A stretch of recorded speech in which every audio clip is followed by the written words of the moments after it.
The NBA Gambling Podcast on the Sports Game Podcast Network is brought to you by Edgewood. Thank you for better. Sign up today. Edgewood.bet code SGPN to get a $25 deposit bonus.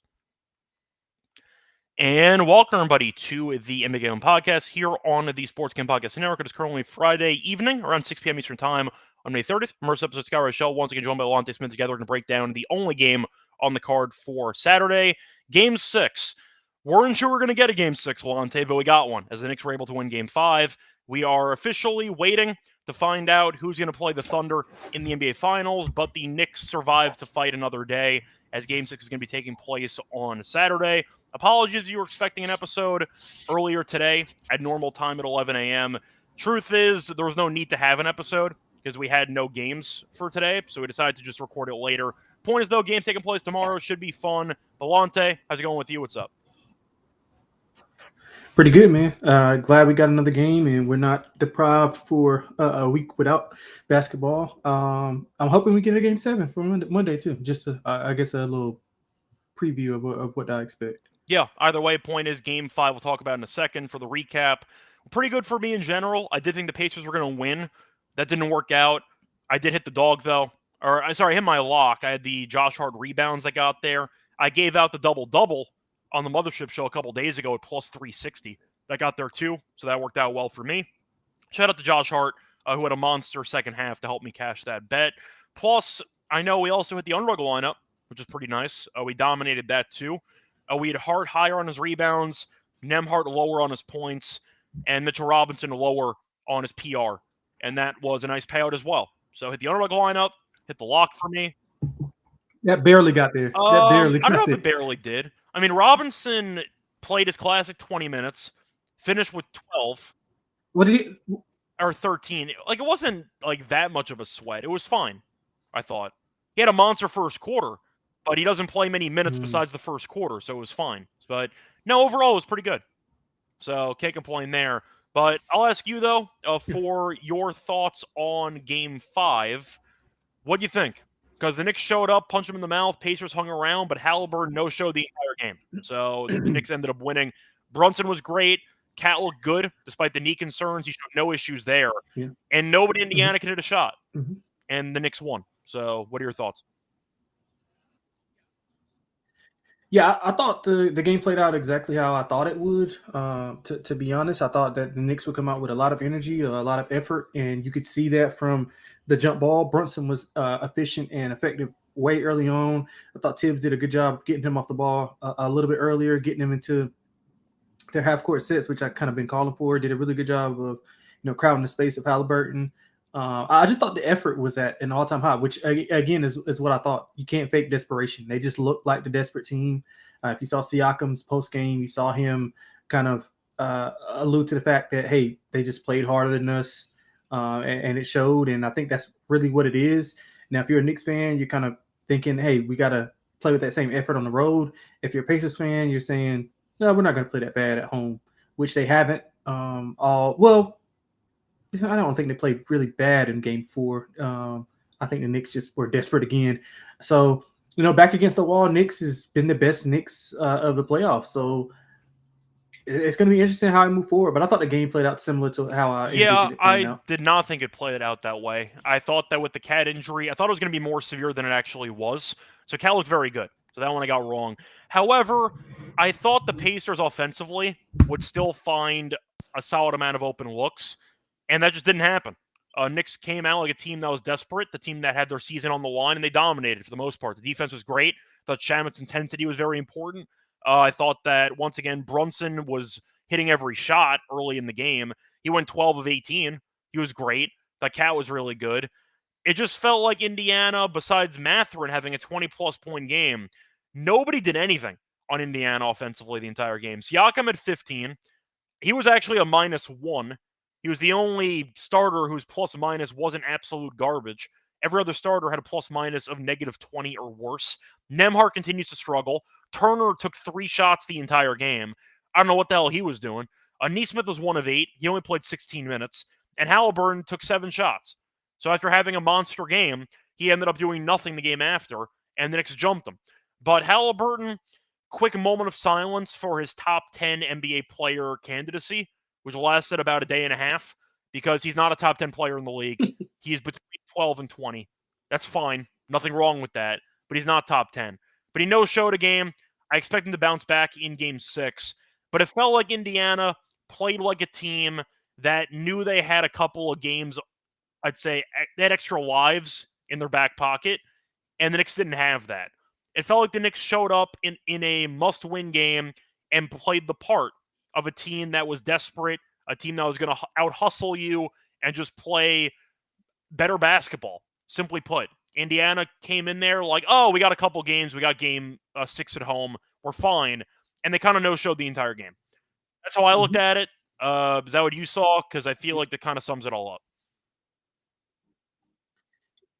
Yeah, that's pretty much that's similar to how I looked at it. I mean, you could tell by the minutes that Carlisle was playing those guys, but I did think that once the Pacers got it to a certain point where I was like, okay, it's striking distance, and then the Knicks just kind of put the foot on the gas again. So you saw, I think Nesmith played like under 25 minutes. I think Halliburton played right around that 25-minute mark. So yeah, I think the Knicks came out with, you can't fake desperation, man. You can't fake it, and it's hard to match the intensity of a team, especially on the defensive end. I thought just defensively they were really good. Yeah, I'm trying to quickly see if we know who's going to be the official refs for the NBA game tomorrow. I don't think it's been listed yet. I see JT mentioning. Yeah, JT's mentioning if you want to go for the conspiracy angle of course, the Knicks being a big market and the Pacers not being so. I'll wait to see if Scott Foster's doing Game 6 or not, and then I'll get back to you on that, because it might be important. But point is, Indiana had a game in their back pocket, technically 2, but you don't want to go back to MSG for Game 7 if you don't have to. So we'll see how the Pacers look.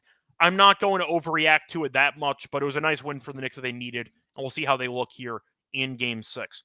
Anything else you want to add, or should we just move on into Game 6? No, we can move on because I'll pretty much add anything that I want to. So before we get into Game 6, though, a reminder that we have more content in SGP this week because the SGP guys are going to be ripping packs live on air next Monday night. They'll be breaking a case of Panini Prisms with dabs and you get 10% off your favorite team. With promo code SGPN, go to sportsgamblingpodcast.com/break to get in on the action. We're also brought to you by Edge Boost, first ever bank for bettors, ensuring that all your gambling transactions are approved. No usage fees, no minimums, get cash rewards as well. 100% approval. Providing deposit sign up today, edgeboost.bet. For code SGPN, deposit $25, EdgeBoost match deposit, edgeboost.bet, promo code SGPN. We're also brought to you by Underdog Fantasy because they're going along for the playoffs with their extender bonus. Hop in Game 1, and the longer the series goes, the bigger the bonus gets. Reminder, you sign up for your new account, though, use the promo code NBSGPN. They had a special back in first time that offer up to 1K bonus cash. Underdog Fantasy promo code NBASGPN. Welcome back, everyone, to the NBA Game Podcast. Finish recapping what happened in Game 5. Time to move on into Game 6. Pacers are laying 3.5 in this game. Over-unders at 219.5. Knicks did steal a road game in Game 3. So they have gone into this building before and won. They should have lost. They were down 20. Doesn't matter, though. They found a way to win. They got to do it again, though, in order to force Game 7. In this one, we have no ref assignments yet, so Scott Foster might be waiting in the wings. We'll see. Who knows? Points, though, Indiana no-showed Game 5. We're expecting a much better effort here from them in Game 6. The Knicks, though, have found some interesting lineups and interesting overall strategy, I'd say, changes to make some games more competitive. They've been hanging in there. They've kind of switched some things up with the rotation. Shamet's been getting more run. DeLon Wright's getting more run. Defensively, the Knicks have kind of half-flipped the switch, where they have been willing to try some new things, and it's been effective recently for the last couple of games. They have won 2 of the last 3. That counts for something. But I'll ask you for this game, Pacers are laying 5.5. Do you think, first of all, the spread is right? Second of all, are you picking the Knicks to keep the momentum rolling? Or are you picking the Pacers to win with the crazy environment over there in Indy? Well, I want the Knicks to win, to get a Game 7 in the Garden. That would be electric. But I do think the Pacers close them out, but I like the Knicks on the spread. I'm going to take the 3.5. But I do think that the Pacers will bounce back and play extremely well, as they have been at home pretty much all postseason. But the Knicks, they did find some things. One was getting Brunson off the ball a little bit more, especially in the half court. I thought the pressure of Halliburton and kind of making other guys create shots, which they're not. I mean, Halliburton is probably the only other shot creator or playmaker that they have on the floor. Nesmith's not, Nembhard's not, Siakam's. They don't have another playmaker on the floor. So forcing those guys to either create for themselves or others kind of took the Pacers out of rhythm. Now Carlisle went back and was saying he's got to put the guys in a better position, which is, I guess coach speaks so to say, but I think that more so it's on the players, and I think the effort will be a whole lot higher. The Knicks have to do a good job of coming in, setting the tone. They've done a good job on the road in hostile environments. I mean, they played well in Boston, obviously, really good in Detroit as well. So I don't think they'll be rattled or anything by the moment.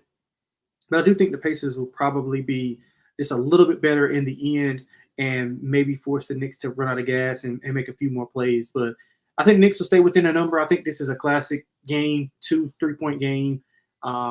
And the Pacers, I think the one thing that they can hang their hat on is that at home, they dictate the pace, they dictate how they want to play, and they're not going to let the Knicks do that. They're going to get out and run. I thought the Knicks' pressure was really good, but now the Pacers have a chance to counter that. So how they counter that, I think will be key in the game. But I do like the Knicks plus the 3.5, but I think the Pacers. Yeah, I think for this one, I'm going with the Pacers as well.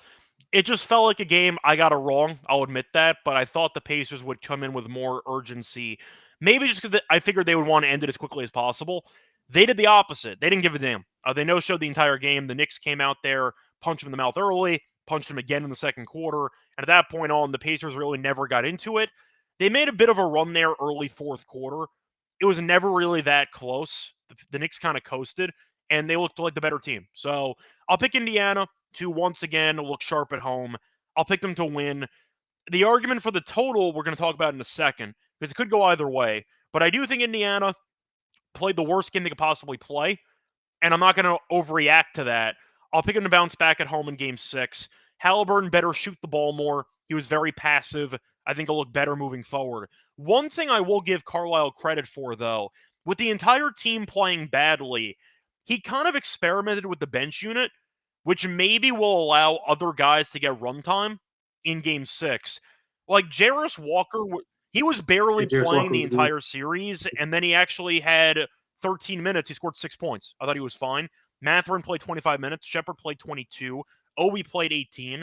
But it was mostly using Jarris. I just liked how he was willing to look at the roster and the score, and he kind of said to himself, this game's a lost cause. Let me see what I can find for future games.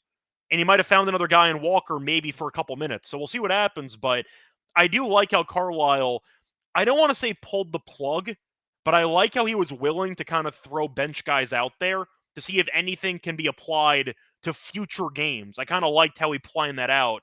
And we saw the Knicks play well. We'll see how they look here in Indiana. I think it'll be close. I'll pick the Pacers to cover, though. I'll go Indiana 1-10 for this one. The Knicks hang in there. Game's close, but I am picking Indiana to win. I think that it's just too tough to beat this team in Indiana 2 times in a series. You could argue that the Knicks might have found an answer. Maybe Indiana just couldn't hit a shot. I got to call out Nembhard. I know he ended up winning on his points lower in the Underdog entry. He's been a mess, and he's got to play better moving forward. So I wanted to mention him. Mathurin's been good, though. You're looking at a pretty decent price, though, for 1-10. Pacers 1-10 is plus 155. I like it.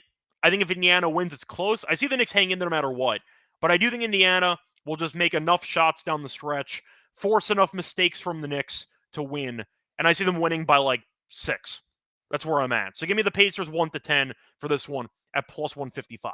For the total, though, I'm going to ask you, because it is kind of correlated, the Pacers, we know, like to play fast. The Knicks want to slow it down, play physical, and limit the actual points in transition. I'll ask you for this one, though. Can the Pacers win an under game, or does it have to go over if we're picking Indiana to win? No, I think they can, and I think they will, because I like the under in this game. I think this will play out like a game set. I mean, obviously, this is a game 7 for the Knicks, but I do think the Pacers will be more physical defensively. They were a little bit softer defensively than what we've seen, and I mean, they're not a good defensive team, but they have been better as they progressed through the playoffs.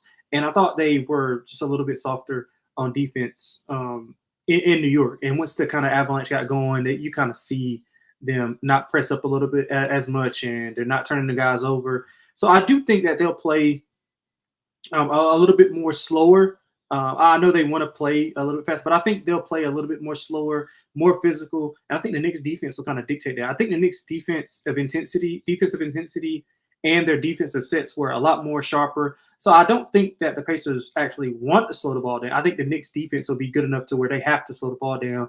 They get stops in transition. I think they had like 7 points in transition at the half, which was like the least they've had all year. The Pacers, that is. So I think the Knicks did a good job of that, and I think that's repeatable. I think you can carry that on to the road. I think the Pacers win a low-scoring game. I think we maybe see, 105, 103-ish, something like that. I find the total so tricky because Indiana, especially in that first quarter, better be running in that first quarter. Because the Knicks, the main reason why they were able to take control early, they dominated the pace. The physicality was on point, but the Knicks did a very good job of limiting transition. And I felt like the Knicks did a good job of, simply put, getting back. They had a couple of lapses as the game went on, but as a whole, they were very good at limiting the transition opportunities. Knicks also owned the paint. They outscored the Pacers 60-34 in the paint. That's how I would go about it if I'm the Knicks. I would just keep going to the basket. Like, I don't think that you're looking at a matchup where Turner can have success against Towns. I think Turner's been getting cooked against Towns for almost the entire series, and you're looking at what counters they have. They don't have much. Brunson's been great in terms of scoring. Cat's been more aggressive. He's going to the basket a lot more, and that's opening up a lot of stuff for his teammates and also letting him get to the free throw line a bit more. But I do question Indiana's defense. Do they actually have answers for those two guys? Or do I think the Knicks have finally pivoted and they're finally being, I'd say, more aggressive, leaning into their two guys to just get downhill and get whatever they want? Indiana still fouls a lot. They can't really guard Towns going downhill. And Brunson's been having a mid-range fest all postseason, and he's getting whatever he wants too. So the total's tricky to me because the Knicks have to go out of their way to make the game ugly. They really do.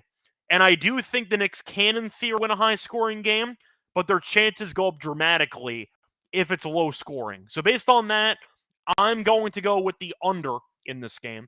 Think the Knicks will go out of their way to force a very slow, methodical game. They have to if they want to have any chance at winning. And I think with that being the case, I'm going to pick Indiana to win. I'm picking it to be close, but I think the under is how I'll go about it. People will blindly take the over because it's in Indiana. They had a bad game. They'll play better. Maybe. But the Knicks defensively, I think, have upped the aggression and they've upped the physicality, which has definitely impacted Indiana. So based on that, I'll go with the under in this one with the Pacers to cover. But I'll go with the Pacers 1-10 instead. I'm picking the series to end in 6. Pre-series, I had Pacers in 7, but I think the Pacers at home will get the job done here in this game. Anything else you want to add? I know we got props in a second, but is there anything you want to talk about for the actual side and total? Yeah, no, that's about it. I thought you summed it up really good. So I like the under. I mean, I just think the physicality will be on the level of a game 7. So if the Knicks want any shot, it's got to be on the level of a game 7. So I agree with you on that. Moving on to the props for the game 6 matchup. I'll ask you first what you like because I like Josh Hart rebounds. I'll keep taking it. Keeps going over. So I'll keep taking it. That's where I'll start. But I'll ask you, where do you want to go for props?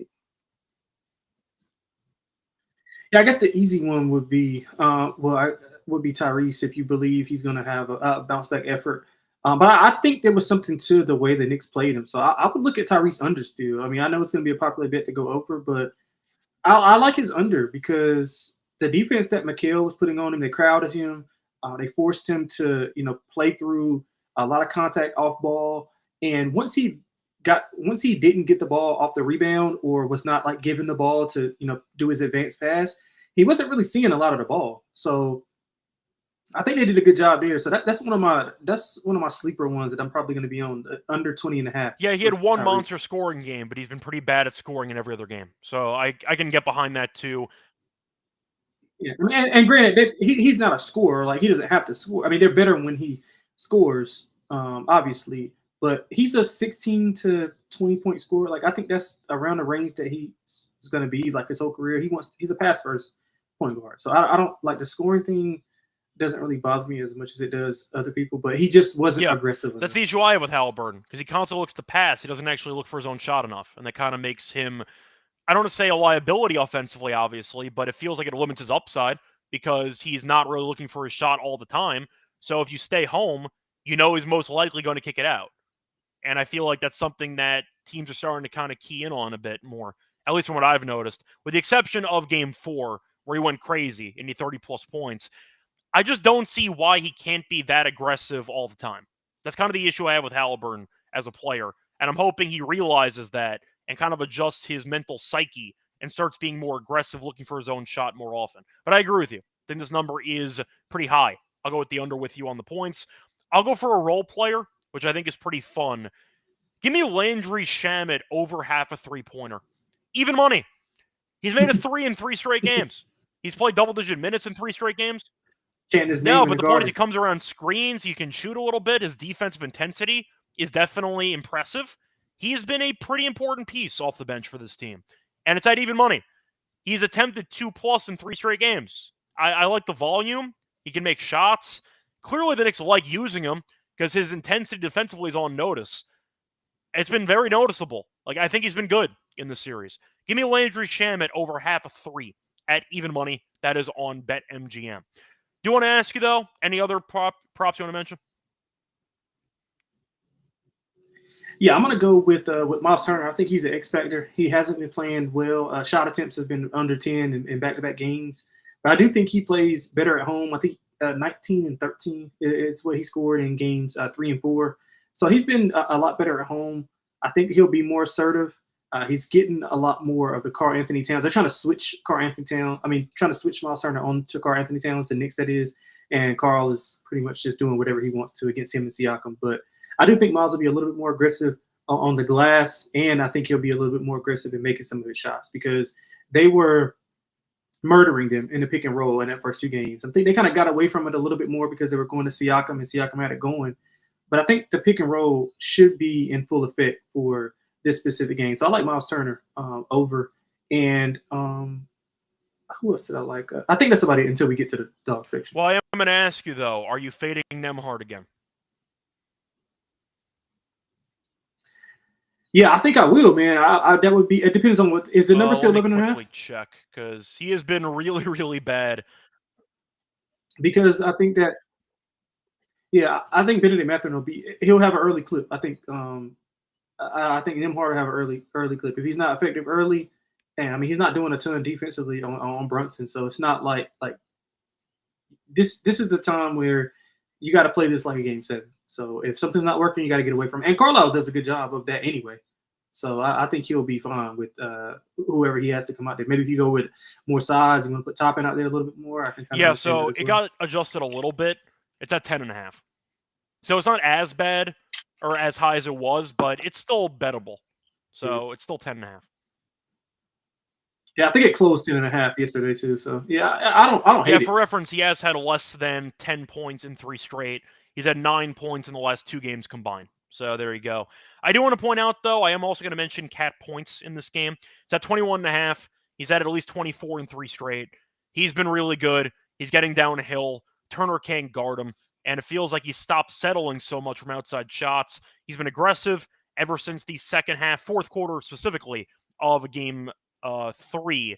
I like how he's been performing. 24 in 3 straight. I like it. Give me 21.5 over on Cat points as well for this one. Anyway, that's going to wrap it up for my props. Lonte, anything you want to plug else, or anything else you want to plug for props, or should we just move on to the lock and dog?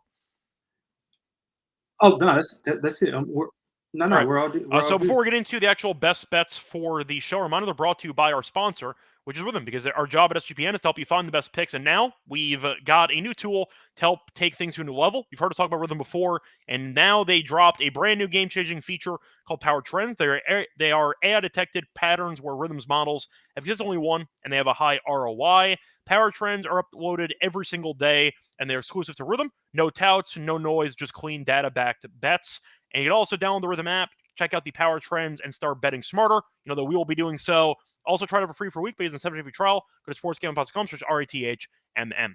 We're also brought to you by Circa Ultimate Simple Giveaway, because Circa in Las Vegas, giving away the ultimate fantasy football experience for a 12-person league in Vegas to draft and be treated VIPs for their stay. 2-night stay, Circle Resort and Casino for the entire 12-person league. Hold the cabana, stadium swim, the 5K food and beverage credit, and a reminder, we'll get limited transportation to from the airport and much more. Contest from May 5th to June 30th. Enter at sportsgamble.com/circa, sportsgamble.com/CIRCA. We're also brought to you by MyBookie.ag, because they're the book to every sport. They have the playoffs, they have the NHL playoffs, they have tennis, they have golf, you name it, they're available at a ton of locations as well. Use crypto for payouts. Easy deposit and sign up for a new account. Use the promo code SGPN. They had a warning doesn't match up to 1K. Terms and conditions apply. MyBookie.ag promo code SGPN. Welcome back, everyone, to the Again podcast. Finished going through the preview of Game 6 between the Knicks and the Pacers. Time to move on into the lock and dog picks. Lonte, what do you go first? What's going to be your lock and dog for the show? Yeah, so a lot, we're going to go with the +3.5 for the Knicks. I think they keep it close. I think it's going to be a classic game. This has been a really good series back and forth. The Knicks have actually outscored the Pacers in total points. So I think we'll see a classic game come down to the stretch. I think the Knicks have to do a good job of putting the crowd out of it early, not letting the Pacers play from in front. You see they're a totally different team when they're playing from behind. Got to make them call the first time out. I think that's always key for the road team, is to get the home team to call the first time out. I think if they do so, they'll be fine to stay within. So I like the 3.5 for the Knicks, and let's just keep it with the Knicks as well for the dog. And the parlay, both of their big guys both of their guys to have 25 plus points as Brunson and Towns. You can get that at +215. I just think you broke it down for the Town side. I mean, he's been unstoppable getting to the paint. I think he was 8 of 12 from the restricted area. He wasn't doing a lot of shooting of the threes we saw in game 4, but I think he can mix it up a little bit more. Now, granted, they play through him a lot more than they usually do when Brunson is on the floor. They typically do that when Brunson's on the bench, but I think that opened up a lot of stuff for Brunson as well, even though he got it going early.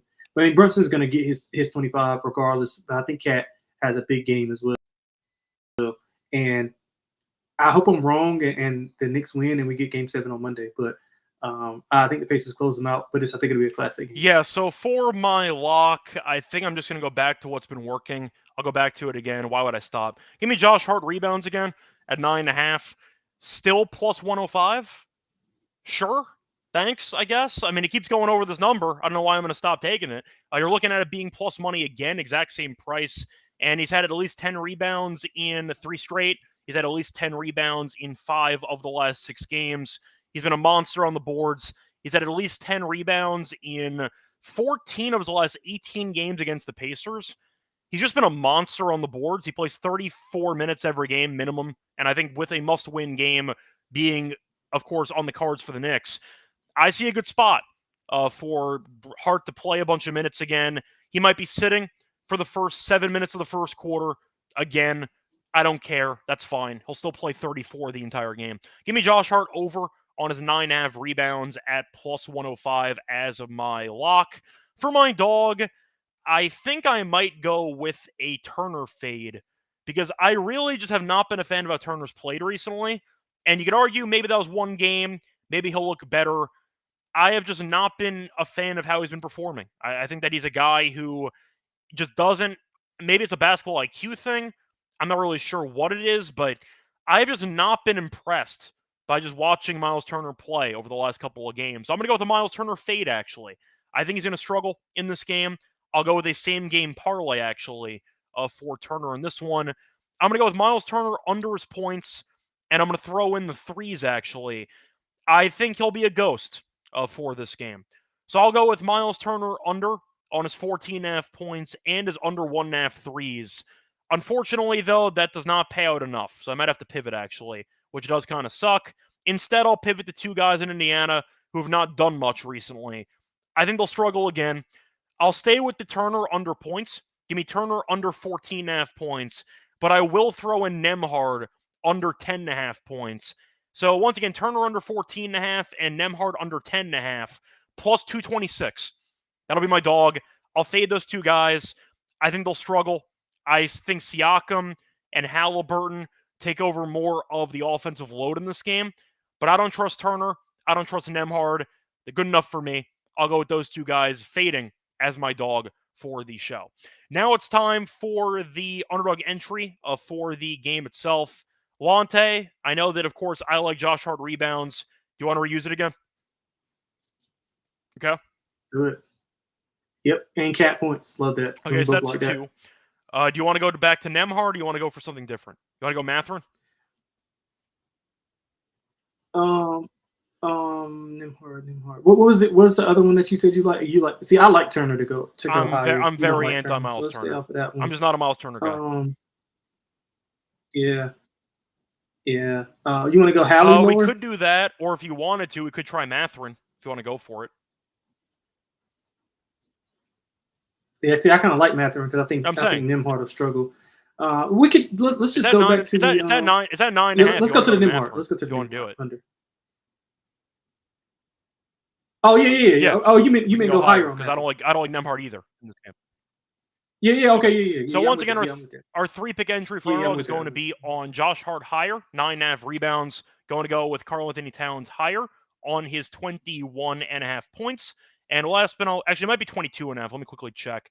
I just noticed that the cat line might be slightly different. I like it anyway, but just to be clear, I want to make sure that I got the right number listed.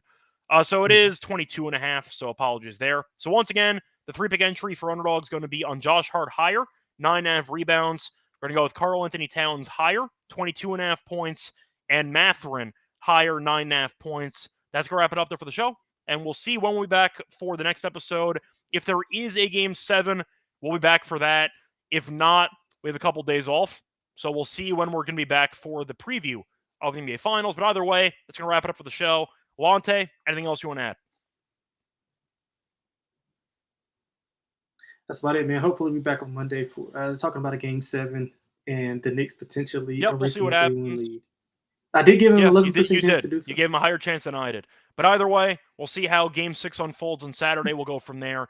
Follow me on Twitter, Reichel Radio. Follow me on Twitter @XSLonteXX. Till next time, good luck to all of you and all of your bets. Bye, everyone.